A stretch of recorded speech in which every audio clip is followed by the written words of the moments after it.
Welcome to the fourth session of week 4. This week, we'll look at crafts that were produced for foreign demand and purchased and collected by foreigners through written records, illustrations, and items in museum collections abroad. Let's begin. Following the last session's topic of crafts given out as gifts to important guests to the court, we'll begin by looking at some prominent written records of some Western guests to Korea for some context. After the opening of ports to the Western world from the 1880s, numerous guests visited Korea. Some frequented Korea or stayed for many years, while some simply paid a visit as part of their tour of Asia. In the late 19th century, not much was known of Korea due to the isolationist policy that restricted Korea's contact with the world. Therefore, many Westerners were curious of Korea and the so-called Hermit Kingdom. The nickname was first used in the 1882 book Korea, the Hermit Nation by William Elliott Griffiths, American author and Orientalist. Griffiths did not visit Korea until 1927, but studied Korean culture and history during his 4-year stay in Japan from 1870. To Griffiths, Korea's importance was not due to its own sovereignty or independence, but rather because of its relationships with China and Japan. He viewed Korea as being situated between these two major civilizations, comparing its position in East Asia to that of Cyprus, located between Egypt and Greece. Although never having first-hand experience in Korea until this time, his book became an authoritative reference to the study of Korea in the late 19th century, and his views of Korea as a country wedged between the two more important nations was echoed and applied to the interpretation of Korean culture and arts for many years. From the 1890s, more literature on Korea were published in the West by authors who had direct experience in Korea. Most of these contemporary literatures shared the similar analysis that Joseon had previously been the teacher to Japan, spreading culture from China, but had fallen into decline after the Imjin invasions.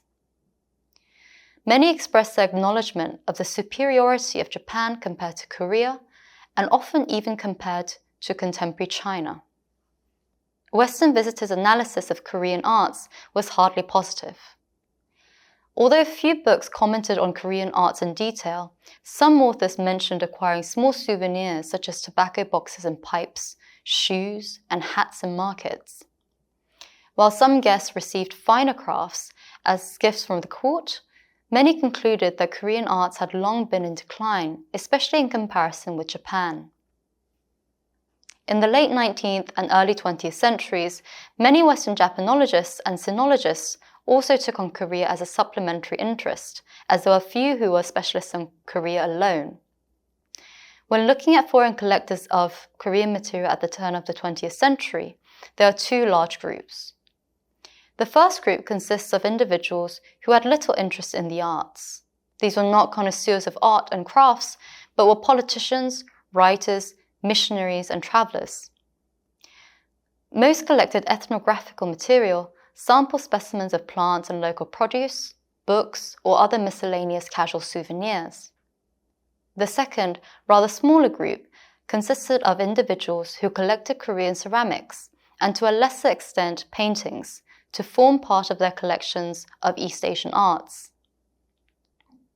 The second group was slower to form, as the interest in collecting Korean ceramics and paintings as serious artworks was slow to develop.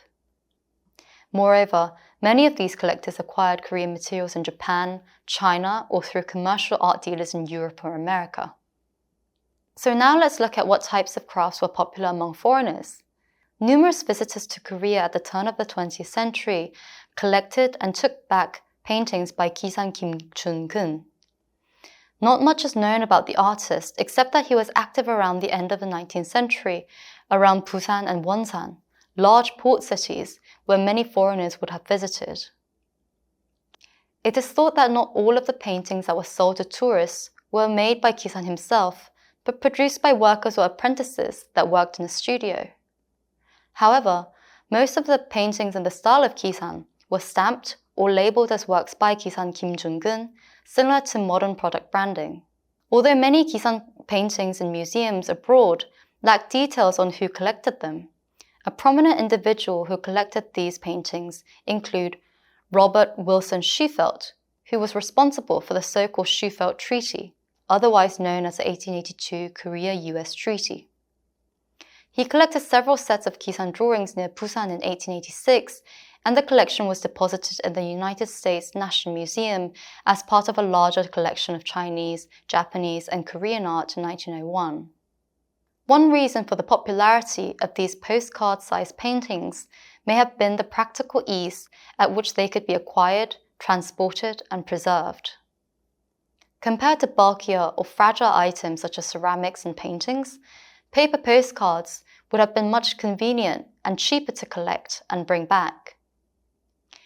A second reason may be found in the very local themes depicted in the drawings. As a pioneering entrepreneur, Kisan was able to recognize the demand for truly local craft that was expressive of the unique lifestyle and culture of Korea and Koreans.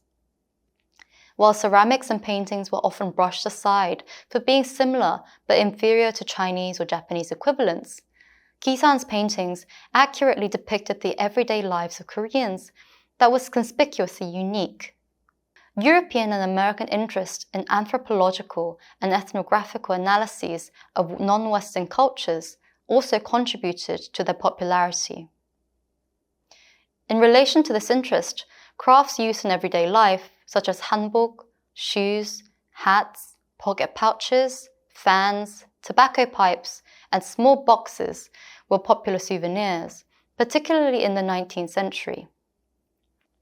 These objects were also relatively cheaper and easier to transport, and served as real-life remnants of Korean life.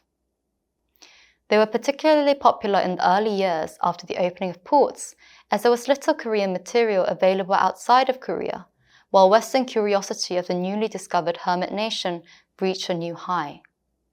Finally, toward and after annexation, there began a craze for Korea Celadon. As you will be able to read in depth about in Dr. Charlotte Horlick's new book, Korea Celadon became one of the most sought-after types of crafts from Korea in the early 20th century. They were deemed to be the only significant artifacts that proved Korea's past excellence in artistry. While a few individuals were lucky enough to be gifted Celadon from Kojong himself, many foreigners, including the Japanese, had to take drastic measures to acquire Celadon pieces, especially from the Korean Empire period to the early years after annexation. By this time, the looting of Goryeo tombs around Kaesong and Gangwado Island, that had been capitals of Goryeo, had become incessant, and by the 1920s, many recorded that the supply of Goryeo Celadon had almost dried up, as most Goryeo tombs had already been ravaged. Looting had been made easier toward annexation when Japanese influence had dominated much of the Korean government that was neither willing nor able to tend to matters related to illegal looting of tombs for profit, an offense that had been punished most severely in Joseon society. The collecting activities by foreigners who visited Korea at the turn of the 20th century formed a crucial foundation of museum collection of Korean arts and crafts abroad. These individuals were important carriers and disseminators of information on Korea that was relatively scarce in the 19th and early 20th centuries, particularly in comparison to China or Japan. While Japanese collectors went on to actively collect and transport a wider variety of Korean arts and crafts to Japan from the late 19th century and throughout the colonial period, the most active collecting years by Westerners was during this period of Korea's last days of independence. The annexation of Korea greatly reduced interest in things inherently Korean, and the colonial government began to restrict the transportation of Korean artifacts, such as Celadon, without the official authorization of the government general. The collecting of Korean arts and crafts by Western collectors only gained another burst of momentum after liberation. Therefore, these early collections formed a central part of the Korean collections for a significant period of time. It is notable that many Korean collectors outside Asia still contain abundant quantities of ethnographical material, many of them categorized into anthropology departments. Typical objects include items like iron tobacco boxes, fans, hanbok, textile accessories, spoons and chopsticks, bronze tableware, shoes, and hats. As mentioned before, these objects fulfilled the Western curiosity of non-Western civilizations and their people's indigenous lives. 19th century ethnographical and anthropological interests in non-Western countries like Korea are still reflected in major museum collections due to early collecting practices. It should be noticed that the process in which ethnographic objects and ceramics entered major Western museums slightly differ. While ethnographic materials were often willingly donated by early travelers to Korea or purchased at a low price, ceramic pieces, in particular celadon, were more often than not purchased at significant prices. Major museums also actively purchased ceramics from auction houses and art connoisseurs rather than accepting donations from willing individuals or scholars. Many ethnographic artifacts were also frequently sold off or otherwise given away when they were excess or redundant objects, demonstrating the relatively low value, both monetary and artistic, placed on these types of objects. Nevertheless, these activities of acquisition and display in Western museums are a statement in itself on how Korea and Korean objects were understood by foreigners at the turn of the 20th century. In this session, we looked at crafts that fulfill the demands of foreign visitors or those with interest in Korea.